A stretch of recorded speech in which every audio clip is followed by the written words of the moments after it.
Welcome to the debate. So in 1979, Michael Jackson was, finalizing what would essentially become the defining dance record of an entire generation. But to get the absolute perfect vocal take for one of its most joyous tracks, he didn't want to dance under those bright, glamorous studio lights. Right. He had them completely kill the lights. Exactly. He insisted that the engineering team build this specialized, elevated wooden platform just for him, so he could literally tap dance and sing his vocals in pitch black darkness. And honestly, that singular image, a man demanding absolute microscopic control over his environment, dancing completely alone in the dark, that is the exact lens through which we need to view this album. Today, we are exploring that very album, Michael Jackson's monumental 1979 release, Off the Wall. And the central question we're unpacking here is really how to interpret this incredible milestone. Was this record the joyous, magical dawn of an autonomous pop genius? Like a young man finally stepping into the light to become the architect of his own unprecedented sound? Because I argue that it is precisely that. It's the ultimate moment of creative rebirth, just pure, unadulterated musical magic. And, well, I come at it from a completely different way. I argue that the upbeat, glittering disco facade of Off the Wall actually masks immense psychological pain. What sounds to most people like pure joy is actually the result of a dangerous, isolating obsession with perfection. I mean, dangerous is a strong word. But it was. It was an anxiety-ridden crucible, and it birthed a tragic figure, one who would ultimately be consumed by his own exacting standards. Well, let's lay out the landscape of 1979 to understand why this album feels so incredibly liberating. To really grasp what Michael Jackson was doing on Off the Wall, you kind of have to look at what he was escaping. From 72 to 75, during his time at Motown, he released 4 solo albums. Though calling them solo albums is a bit of a stretch. It's almost a misnomer, right? Because they were products of Motown's rigid manufacturing machine. He had essentially zero production authority, no songwriting credits. He was really just utilized as this brilliant vocal vessel for the label's in-house writers. The corporation. Yeah? Exactly, the corporation. But moving to Epic Records, that completely shattered that paradigm. At just 21 years old, he secured this level of artistic autonomy that was, it was virtually unheard of for someone considered a former child star. And the catalyst for all of this, the piece that really made it work, was his partnership with Quincy Jones. Who he met on the set of The Wiz, right. Though I think we need to point out that Epic Records actively tried to stop that partnership from happening. Oh, they did. The Epic executives were just completely baffled by the pairing. They looked at Jackson and saw, a bubblegum R&B kid who needed a conventional pop hit maker. Yeah. And they looked at Jones and saw an overly academic, complex jazz producer who couldn't possibly make a mainstream dance record. But Jones provided the exact intellectual infrastructure that Jackson needed. He unlocked his genius. For the first time, Jackson was the primary songwriter, conceptualizing entire symphonies, chord progressions, and string arrangements just entirely in his head. I'm sorry, but I just don't buy that. Let me tell you why. You keep framing this transition as this beautiful, liberating, coming-of-age story, like it's a joyful escape from the corporate clutches of Motown. Because it was. He was finally free. But you have to deconstruct the myth of pure joy surrounding this era. This intense drive, it wasn't born from joyful liberation. It was born from profound self-imposed isolation.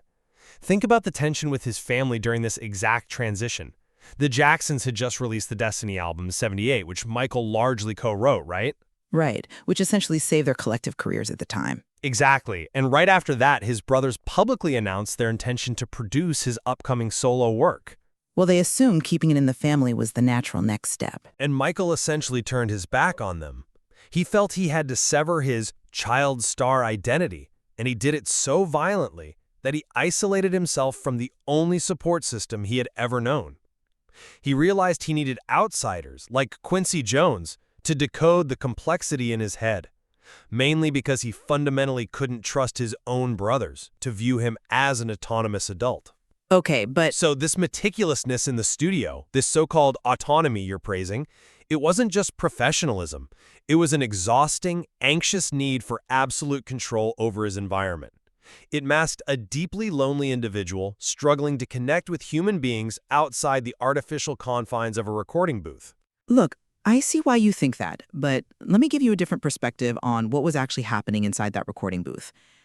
I've always felt that his unorthodox approach, specifically, his inability to read or write traditional sheet music, is exactly what made his creative process pure magic. Magic? Yes, he didn't have the standard technical vocabulary to fall back on, so he transformed his own body, his own voice, into a multi-track recording console. He would use these little microcassette recorders to lay down beatboxing tracks that established incredibly complex rhythms. He's layering vocal harmonies to mimic synths and dictating horn hits note by note to some of the most elite session musicians on the planet. Which, by the way, must have been a completely surreal experience for those seasoned players, having a 21-year-old just sing exact chord progressions to them instead of handing them a chart. Astonishing. I mean, look at the genesis of a track like Don't Stop Till You Get Enough. He's wandering around his family's house, humming this infectious melody, and he literally grabs glass bottles from the kitchen and starts tapping them with spoons to get the exact percussive texture he hears in his mind. Right, the glass bottles. He wasn't relying on rigid theory. He was relying on raw, instinctual genius. He let the music dictate its own creation. He actually said later, "Let the bass tell you what it's supposed to do." That isn't the methodology of an anxious control freak. That is a musical savant completely surrendered to the magic of the groove. You're missing the point here. You call it magic? I call it a pathological need for control. Let's look beyond the romantic image of the glass bottles and look at the actual painstaking audio engineering of the record. Specifically, the Accusonic recording process engineered by Bruce Swedian. Okay, yeah. You brought up his multi-track imagination. Do you know why they had to pioneer syncing multiple 24-track tape machines using SMPTE timecode? Oh, wait, hold on. Let me make sure I understand the mechanics of this first. Back then, if you filled up all 24 tracks on a tape, standard practice was just to bounce them, right? You mix a few background tracks together, record them onto a single track on a new tape, and that frees up space for more instruments? Exactly. That was the absolute industry standard. But every time you bounce audio to a new piece of magnetic tape, you introduce generation loss. It's like making a photocopy of a photocopy. The tape introduces a tiny bit of analog hiss, and more importantly, you lose a microscopic fraction of what engineers call the transient attack. Which is what, the sharpness of the sound? Right, it's the very first explosive millisecond of a sound, the literal crack of a snare drum or the bright pop of a horn section. And Jackson and Swedian just flat out refused to lose that crack. They absolutely refused. Jackson's ear was so demanding, so terrified of losing fidelity, that they used SMPTE timecode, which was originally developed for film, to electronically lock two massive 24-track machines together. That gave them 48 tracks without ever bouncing a single instrument. That level of technical obsessiveness isn't magic. It's a symptom of extreme anxiety over losing control. I just think that's... Remember that specialized wooden drum platform you mentioned at the beginning, where he danced in the dark? I love that detail. It captured the kinetic energy of his dancing in the vocal take itself. It brought the live stage into the sterile studio. It also shows a man who needed absolute microscopic control over every single sonic detail, down to the resonance of the wood beneath his feet and the absence of light to heighten his sensory focus. He even occasionally sang through a specialized cardboard tube just to isolate specific resonant frequencies in his vocal cords. This isn't a relaxed artist letting the music flow. This is a scientist in a laboratory, obsessively terrified that if a single frequency is out of place, his entire illusion of autonomy will shatter. Well, that's a fascinating way to interpret it. But I just don't view that meticulousness as fear or anxiety. I view it as intense academic rigor. Jackson spent thousands of dollars buying biographies of Walt Disney, Charlie Chaplin, P.T. Barnum. He was studying the exact mechanics of global influence. Sure, he was studying. He was obsessively analyzing the tap dancing of the Nicholas brothers, the grace of Gene Kelly, the discipline of James Brown. He was taking all of that history and synthesizing it. And you can hear the absolute exuberance that resulted from that rigorous study in the grooves of the record. Just listen to Workin' Day and Night. Clocking in at an exhausting 128 beats per minute, yeah. It is blazing fast. It is a pure, unadulterated funk engine. You hear his signature vocal hiccups, the gasping, the rhythmic breathing that would basically define his entire career. He's using his breath as a percussion instrument. Or listen to Get on the Floor, which is anchored by Louis Johnson's aggressive slap bass. And we should probably explain why that bass sounds so distinct. Louis Johnson famously used flat-wound strings on his bass guitar, right? Yes. Whereas most rock players use round-wound strings. Exactly. For listeners who might not play bass, standard round-wound strings give you a bright, zingy, metallic sound. But flat wounds are physically smooth to the touch, and they give you this deep, thuddy, almost muted thump. So when Johnson aggressively slaps those smooth strings, it creates this incredibly percussive, fat rhythm that sits perfectly under a disco beat. It's infectious. It is a great bass line, I'll give you that. And during the breakdown of that song, Bruce Swedian deliberately left Jackson's spontaneous, joyful laughter in the final mix. You simply don't leave spontaneous laughter in a track if you're a paralyzed, anxious control freak. Tracks like Burn This Disco Out and Off the Wall are anthems of liberation. The lyrics are literally about leaving the 9-to-5 world behind and letting the madness in the music get to you. It's a celebration.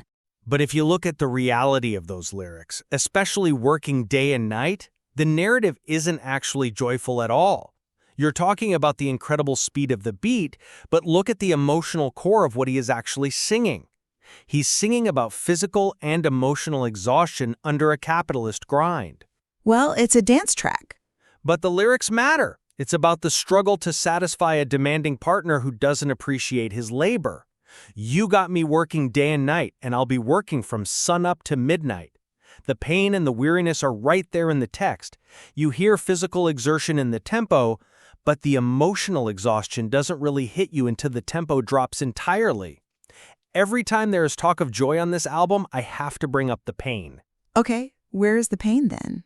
Let's look at the Tom Baller ballad, She's Out of My Life. Which is, objectively, one of the most beautiful, vulnerable vocal performances of his career. Just a stunning delivery. It is undeniably beautiful, but again I ask, at what cost? Do you know what happened at the end of that stunning delivery? He literally broke down crying at the end of the vocal take. And not just one take. Quincy Jones noted that they recorded between 8 and 11 full takes of that song. Okay. And Jackson ended every single one of them in tears. Wait, he actually cried at the end of all of them? I always assumed the final emotional break on the record was just a really compelling performance choice, or maybe one particularly heavy moment in the booth. It wasn't a choice. It was an uncontrolled emotional response. Even so, couldn't you argue that's exactly what he was trained to do? He was a brilliant actor who knew how to inhabit the emotion of a lyric. He learned early on from his Motown mentor, Bobby Taylor, to live in the song rather than just sing the notes on the page. It wasn't acting. Jackson himself reflected years later that She's Out of My Life represented the invisible barriers that separated him from everyone else in the world. He said those barriers were temptingly low, seemingly easy to jump over, and yet he physically couldn't cross them to connect with another person. That's heavy. The joy you hear on the disco tracks, the laughter left in the mix, that was the performance. The tears in that dark, isolated vocal booth, that was the reality of a profoundly broken man realizing that all the sonic control in the world couldn't cure his fundamental loneliness. Look, I hear the weight of that, I really do. But I'm just not convinced by that line of reasoning. You're letting the darkness of one heartbreaking ballad cast a total shadow over an album that fundamentally altered the trajectory of global pop culture. I'm just looking at the whole picture. But let's talk about the aftermath of this recording process, because the ending of this era was an undeniable historic triumph. When Off the Wall dropped in August '79, it became a commercial and critical juggernaut. It sold over 20 million copies worldwide. It yielded a record-breaking 4 top 10 Billboard singles from a single album, a first for any solo artist in history. Sales numbers and chart positions don't equate to psychological triumph. But the artistic impact does. Jackson and Jones achieved exactly what they set out to do. They saved dance music by transcending it. You have to remember, by late 1979, the anti-disco backlash was in full swing. Right. Disco demolition night. Exactly. Where rock fans were literally blowing up disco records on a baseball field. The genre was culturally dying. It was becoming a joke. But Jackson took that driving, four-on-the-floor disco beat and infused it with organic jazz chords, fierce live horns arranged by Jerry Hay, and sophisticated Broadway theatricality. Rolling Stone magazine even called it the invention of a new kind of soul. He completely transcended genre limitations. He won. Think about it, though. Did he really feel like he won? Because I think treating the aftermath of Off the Wall as a triumph ignores a massive, traumatic reality about that era. You brought up Rolling Stone praising him, but do you remember what actually happened when his publicist asked the magazine to put him on the cover to celebrate this massive album? They refused. They refused. They cited the racist, systemic industry belief that black artists on the cover didn't sell magazines. And then came the 1980 Grammy Awards. You have an album with massive cultural impact, 4 top 10 singles, 20 million copies sold, single-handedly saving dance music. And how many nominations did it get from the Recording Academy? 2. 2. And how many wins? 1. And in what category? Best Male R&B Vocal Performance. Right, for Don't Stop Till You Get Enough. And he was understandably furious about being pigeonholed exclusively into R&B categories when he had clearly made a global pop record. He was systemically boxed in by racial bias, denied a nomination for Album of the Year, and treated as a second-class citizen by the institutional gatekeepers of his own industry. And this perceived rejection didn't just annoy him, it broke something fundamental inside his psyche. He refused to internalize the defeat. Instead, he weaponized his anger. He explicitly told those close to him, wait until next time, they won't be able to ignore the next album. Which led to Thriller, the biggest selling album in the history of humanity. Yes, but he had to engineer Thriller specifically to be a commercial juggernaut just to force the industry to respect him. It wasn't an organic expression. It was a calculated assault. He calculated the rock crossover with Eddie Van Halen to guarantee rock radio play. He engineered the horror theatrics to dominate global television. The trauma of the 1980 Grammys permanently destroyed the joyful, instinctual artist of 1979. The young man who playfully tapped glass bottles in his kitchen was entirely replaced by a man who viewed music as a vehicle for global domination and personal revenge. The obsession with being undeniable just swallowed him whole. I hear the tragedy in that narrative, I do. But I cannot let the subsequent pressures of his career or his reaction to industry gatekeeping diminish what was actually captured on magnetic tape in 1979. When I summarize my position on Off the Wall, I look at the objective musical reality that we still have today. Yes, the pressures were immense, and the institutional racism he faced at the Grammys was abhorrent. But the album itself remains the flawless blueprint of modern pop. It represents this incredibly brief, beautiful window where Michael Jackson's encyclopedic knowledge of music history, his astonishing vocal agility, and sheer creative joy aligned perfectly. It is the moment the child prodigy finally stepped up to the microphone, stripped away the corporate machinery of his past, and commanded the entire world to dance. I will certainly acknowledge the album's sonic brilliance. It is a masterpiece of audio engineering and rhythmic complexity that honestly still sounds like it was recorded yesterday. But my summary maintains that you simply cannot separate the art from the profound isolation that created it. The magic you hear is the sound of a genius desperately building a perfect, controllable universe inside a recording studio because the outside world was too painful, too prejudiced, and too alienating. Off the Wall is endlessly fascinating to me, precisely because it is the pristine, shiny armor of a man going to war with his own loneliness, just moments before the pursuit of perfection cost him his connection to reality. It really is a testament to the complexity of the art. When we look past the shiny exterior, the slapping flat-wound bass lines, and the incredible vocal arrangements, we find a deeply complex human reality underneath. There are endless layers of both joy and sorrow to explore in these tracks. Absolutely. Every time you listen to it, you have to ask yourself what you're really hearing in those vocal hiccups, those driving beats, and those perfectly synced tape machines. And we will leave it to you, our listeners, to decide for yourselves whether you hear the euphoric magic of an artist's rebirth or the echoing pain of a man trapped in a brilliant cage of his own making. Thank you for joining us for another rigorous exchange of ideas. Until next time.